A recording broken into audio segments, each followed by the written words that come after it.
সব গণমাধ্যম সহ সংশ্লিষ্ট ব্যক্তির গেল ১৫ বছরের ভূমিকা মূল্যায়ন হওয়া উচিত বলে মন্তব্য করেছেন গণমাধ্যম সংস্কার কমিশনের চেয়ারম্যান কামাল আহমেদ। চট্টগ্রামে জেলা প্রশাসকের সম্মেলন কক্ষে আয়োজিত মত বিনিময় সভায় এই মন্তব্য করেন তিনি। এছাড়া গণমাধ্যম সংস্কার কমিশন তাদের প্রস্তাবনায় কিছু চাপিয়ে দেবে না উল্লেখ করে কমিশন চেয়ারম্যান বলেন, আলোচকদের সুপারিশমালা বিবেচনা করা হবে। সভায় সাংবাদিক ও গণমাধ্যমকে নীতিমালা নিশ্চিত করার পাশাপাশি ভুয়া গণমাধ্যমের লাইসেন্স ডিক্লারেশন বাতিলের দাবি জানানো হয়।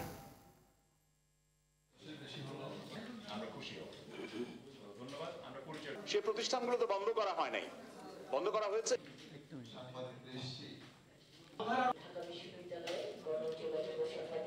গণমাধ্যমের যে ভূমিকা ছিল সেই ভূমিকার একটা সম্পাদকীয় মূল্যায়ন হওয়া উচিত, প্রত্যেকটা প্রতিষ্ঠানের মূল্যায়ন হওয়া উচিত, যে তারা কোথায় ব্যর্থ হয়েছিল এবং কেন ব্যর্থ হয়েছিল, তারা কিভাবে ফ্যাসিবাদের হাতকে শক্তিশালী করেছিল।